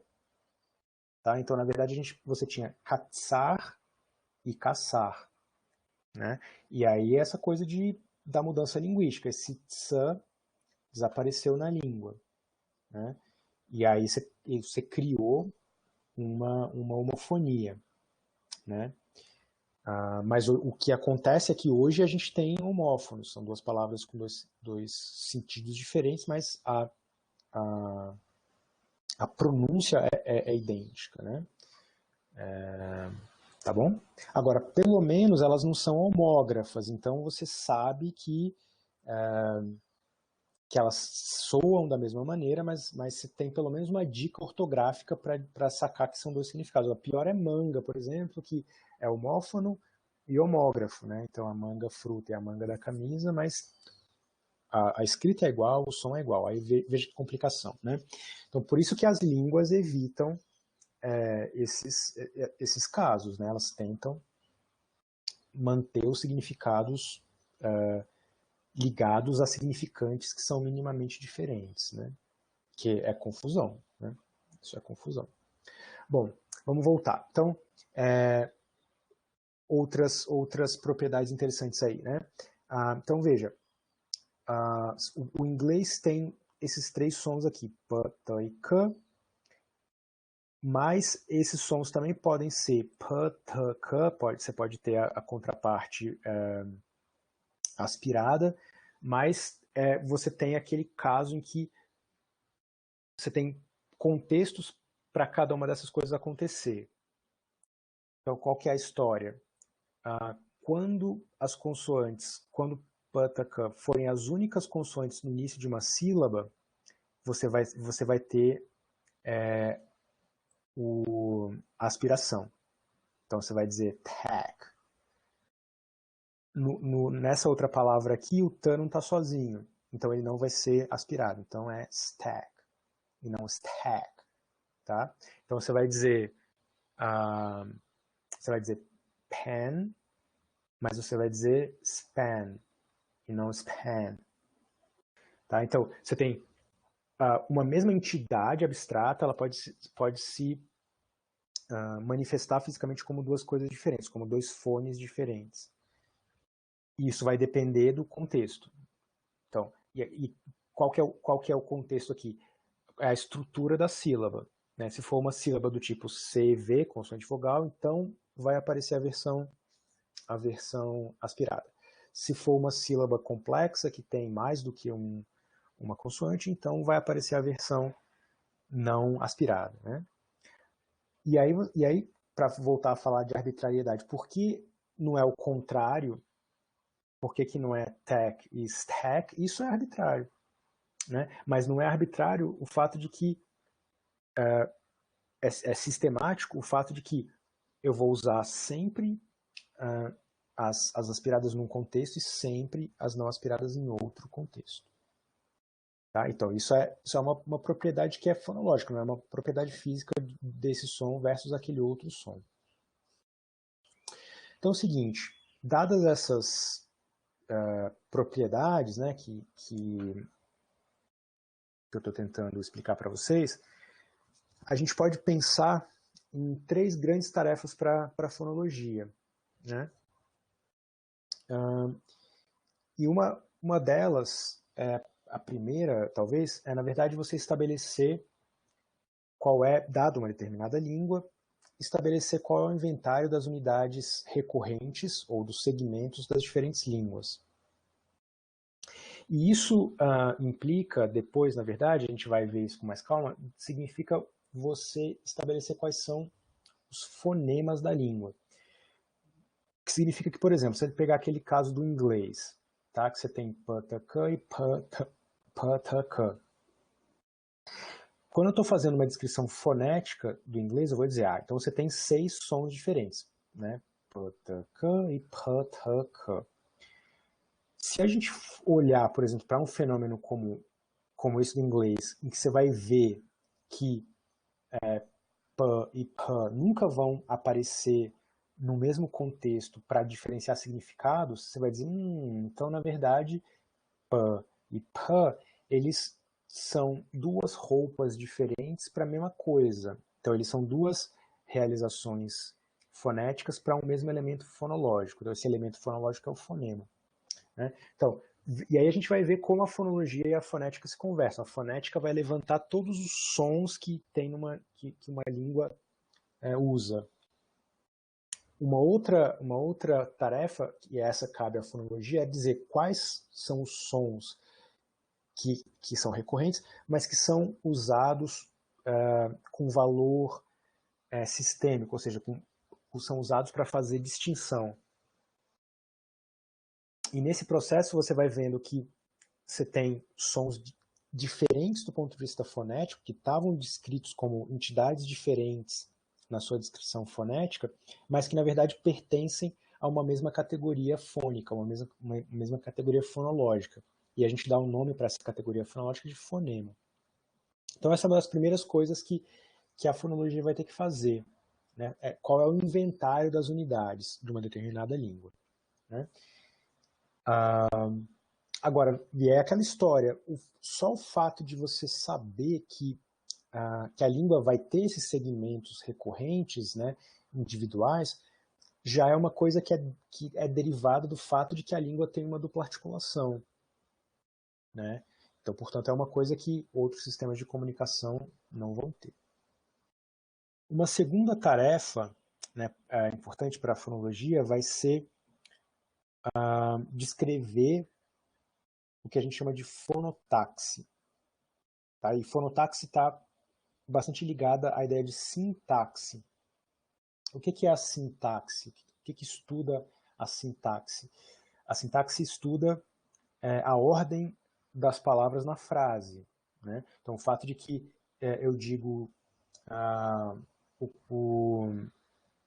sei lá, o caçador matou o urso e não o urso matou o caçador, então o fato de que o caçador veio antes do verbo diz que o caçador que fez a coisa e não o urso. Né?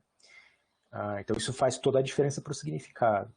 Sintaxe. Então a fonotaxe vai ser essa descrição das restrições de ocorrência dos segmentos. Então, por exemplo, no português, quais são os sons que vão junto, por exemplo? Como é que eu formo uma sílaba no português?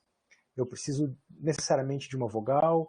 Preciso necessariamente de uma consoante ou não? Eu posso ter uma sílaba que é só uma vogal? Quais são as consoantes que podem acontecer juntas? Então, em português eu poderia ter uma sílaba, ou na verdade uma sequência ininterrupta de 5 consoantes sozinhas. Posso ou não posso? Como é isso? E as línguas diferem nesse aspecto. Portanto, as línguas diferem do ponto de vista fonológico, porque elas têm um inventário fonêmico diferente e porque elas têm também o quê? Uma fonotaxe diferente. E veja que essa questão da fonotaxe não é uma questão fonética, porque, em tese, você pode pronunciar 20 consoantes em sequência. Isso não é impossível, mas nenhuma língua faz isso. Né? Então, isso é uma propriedade que varia de língua para língua. Uma outra coisa, e isso vai ser o pedaço que a gente mais vai... a gente vai gastar a maior parte do tempo que a gente tiver aqui ainda para falar disso. É dessa terceira tarefa, que é descobrir os processos que determinam mudanças na expressão fonética dos segmentos em função de diversos fatores, como vizinhança, posição, etc. Né? Então é aquela coisa que a gente estava vendo. Por que você pode ter casas azuis, mas você vai ter casas pretas? Por que um som vai ser ora vozeado, ora desvozeado, dependendo do contexto? Tem a ver com essas mudanças que estão ligadas a uma determinada vizinhança, por exemplo. Né? Então, vários dos exemplos que eu dei aqui são exemplos desse tipo.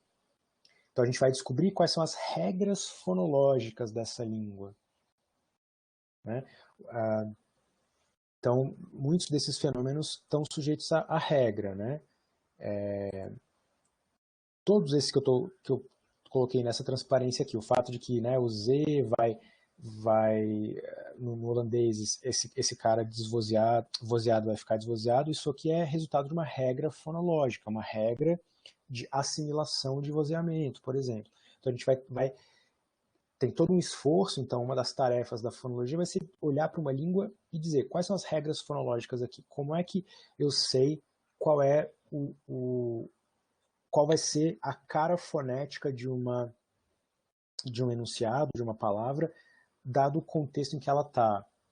Então eu vou ter que computar essas regras, vou ter que dizer, tá, então eu tenho a palavra casas, mas é no contexto em que depois da palavra casas eu tenho uma palavra que começa com um som vozeado, então eu sei que aquele último elemento vai ter que ser vozeado. Isso faz parte de uma regra, não é aleatório.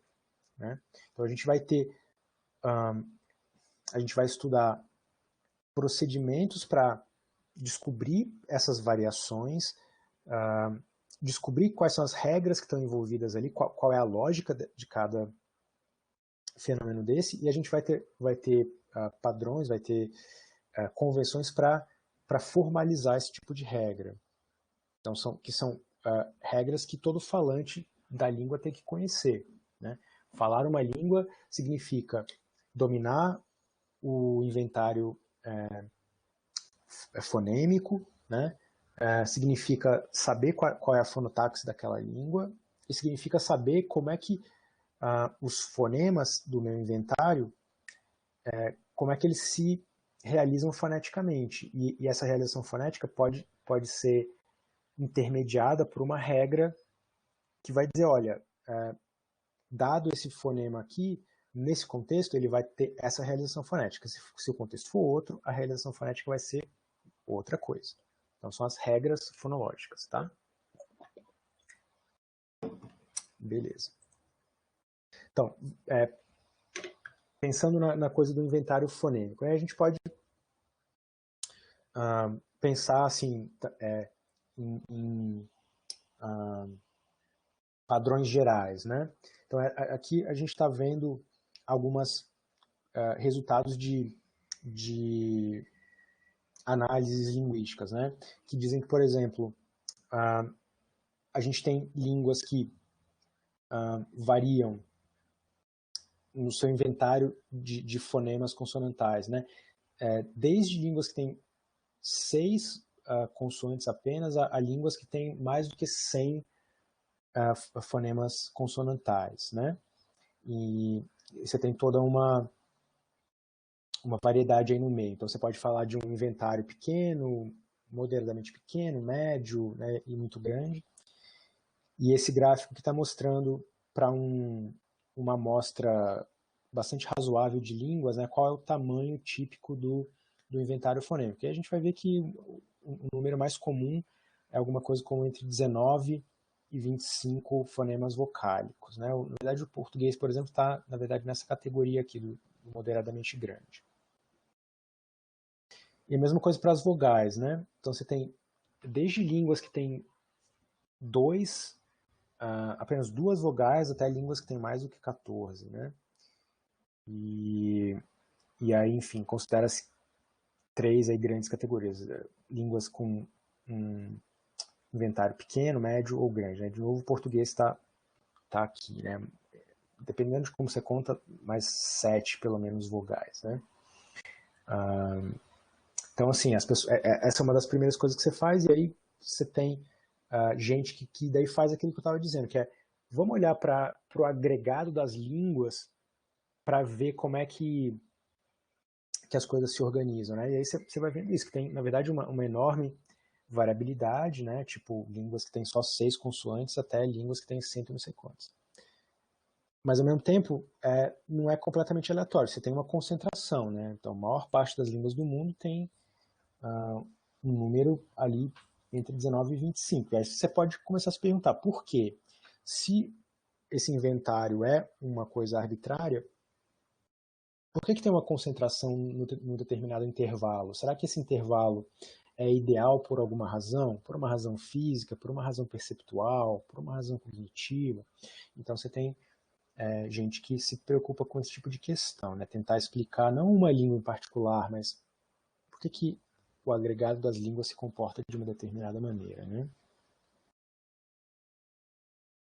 Tá, um exemplo aqui da história da fonotaxe, né? Então, assim, de novo, as línguas variam um bocado aqui. E aí eu trouxe um exemplo curioso, que é o seguinte. Como eu estava dizendo, né? O que a fonotaxe vai dizer? Vai dizer quais são as sequências de sons possíveis, quais sons combinam ou não combinam, digamos assim. E aí você tem umas coisas interessantes, tipo, dos fatores da fonotaxe é dizer quais sons podem, por exemplo, ocupar o centro da sílaba, né? Então, quais vão ser os segmentos silábicos, né, que podem ocupar o pico da sílaba. E aí, o que é interessante na maior parte das línguas, só vogais podem ocupar o pico da sílaba. Não é o caso, por exemplo, do tcheco. Então, no tcheco, você tem o lã, o mã, então uma nasal, uma lateral. E, na verdade, esse som aqui na verdade, desculpa, esse som aqui é de fato a vibrante, né? Então, essas três consoantes podem ocupar o papel de sílaba, de centro da sílaba no tcheco. O que isso significa? Que você pode ter uma palavra inteira sem nenhuma vogal, inclusive uma frase inteira sem nenhuma vogal. Por quê? Porque, eventualmente, você vai ter um desses segmentos que vai fazer o papel de vogal. né? Então eu vou colocar para vocês escutarem aqui o tcheco.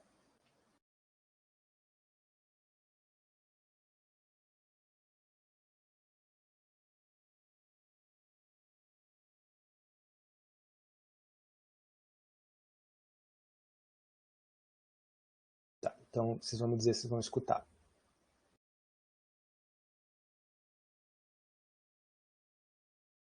Čtvrtherz. Deu para escutar? Entender é outra coisa, né? Mas... Čtvrtherz. E agora veja essa frase inteira aqui, sem nenhuma vogal. Strč prst skrz krk. Strč prst skrz krk. Tá? Então, olha que interessante. Então, o tcheco, pela fonotaxe dele, permite essas sequências aqui. Isso seria impossível no português. Mas é impossível no português porque nós, pobres falantes do português, não conseguimos essa mágica que os tchecos conseguem? Não, não é isso. A questão é a questão de fonotaxe. Agora, por que interfere de alguma maneira... por que a fonética de alguma maneira interfere nisso aí? Porque esses sons que podem ser... esses sons que podem ocupar o papel, né, de pico da sílaba, eles têm algumas coisas em comum do ponto de vista fonético. São sons vozeados, né, e são sons que não são tão fechados. Né? Lembra daquela história que eu estava falando, né, lá na fonética. Você tem desde consoantes que tem uma oclusão completa do trato, até consoantes que vão ter uma maior abertura. Né? Então são consoantes que a gente chama de soantes. Então também é assim, não é à toa que essas consoantes podem funcionar como elementos silábicos. Na verdade, em geral, a língua que vai permitir uma coisa como essa vai permitir que algumas soantes façam esse papel. É o caso, por exemplo, do português europeu. Então, no português europeu, você pode pronunciar, por exemplo, a palavra telefone da seguinte maneira: telefone, telefone. Então, o lã virou a vogal, digamos assim, da sílaba. Então, ao invés de ser T, vai ser telefone, né? Então, por isso que eu estava dizendo aquela coisa, que a gente vai fazer essa separação total entre fonética e fonologia, mas é uma separação que é para efeitos didáticos, né? Porque é óbvio que tem alguma relação entre as coisas que a fonologia permite, elas precisam ser minimamente pronunciáveis. Então, se você não tiver um elementozinho ali com algum vozeamento, com um pouquinho mais de abertura, fica muito difícil de você entender uma sequência só de fricativas desvozeadas, ou é mais complicado. Então, existe essa relação, né, entre a fonética e a fonologia. Tá? Uma outra questão que tem a ver com a fonotaxe, para a gente terminar aqui, é a história do padrão silábico. Né? O que a gente estava vendo aqui no tcheco tem a ver um pouco também com o padrão silábico, mas também com qual é a sequência, né, permitida. Então, por exemplo, algumas línguas fazem restrições mais severas em relação ao que pode ser uma sílaba. É o caso, por exemplo, do havaiano, toda sílaba é CV. Não tem sílaba só com consoante, não tem sílaba que seja só vogal, é sempre CV. E não tem coisas mais complexas do que CV no havaiano. Outras línguas permitem coisas mais complexas, como, por exemplo, duas consoantes e depois uma vogal, ou consoante, vogal, consoante. E outras línguas permitem coisas extremamente complexas. Então, por exemplo, você pode ter uma sílaba que vai ter 3 consoantes pré-vocálicas e 3 consoantes pós-vocálicas, por exemplo. Né? Ou mais ainda, 4 consoantes pós-vocálicas, uma palavra como texts. Né? Então, o português, por exemplo, não aceita uma coisa como essa. Né? O português permite algumas sílabas complexas mas não tanto quanto o inglês, não tanto quanto o alemão, por exemplo. E aí, de novo, isso é uma restrição de cada língua, né? Então, quando você vai descrever se você for olhar lá, pegar um livro, a fonologia do português, o que você vai encontrar lá? Entre outras coisas, você vai tentar traçar ou vai tentar descrever essas três coisas. Qual é o inventário fonêmico da língua? Qual é a fonotaxe dessa língua? Quais são as regras fonológicas, né? Isso basicamente caracteriza a fonologia de uma língua. É claro que, principalmente esse último fator aqui, que são as regras fonológicas, é uma coisa bastante complexa, né? E, em geral, é a parte mais longa de qualquer exposição a respeito de uma fonologia, é essa parte aqui, né? De como é que os fonemas dessa língua são expressos foneticamente e como eles mudam de acordo com o contexto. Tá? Então é isso, pessoal. Vamos terminar por aqui hoje com essa exposição sobre essa motivação. Por que, então, afinal de contas, tem fonologia? Por que a gente precisa de fonologia além de fonética? E quais são as grandes preocupações da fonologia? Tá? Aí é o seguinte, lá no AVA vocês já têm já está criada uma aba de fonologia lá, e não tem ainda um exercício para esse pedaço. Eu vou colocar um exercício para vocês entregarem até a semana que vem, mas não está lá ainda pronto. Provavelmente só vou conseguir colocar para vocês no final de semana. Mas o que já tem lá? Já tem uma recomendação de leitura, tá? Daqueles 3 livrinhos que estão na biblioteca digital. Então já deixei indicado lá trechos dos 3 livros para vocês lerem. Na semana que vem a gente vai começar a falar mais especificamente dessas coisas, então vou definir melhor o que é fonema, né? Vão começar alguns termos técnicos e a gente vai se concentrar fundamentalmente no português, porque é a língua que todo mundo conhece, a língua nativa de todo mundo aqui. Obviamente a gente vai fazer referência a outras línguas também, mas o principal da exposição vai ser tentar caracterizar minimamente a fonologia do português. Tá joia? Então é isso. Então já vão lá no AVA para dar uma olhada nessas leituras e esperem para o final de semana já um pequeno exercíciozinho para vocês pensarem nessas questões que eu coloquei aqui hoje.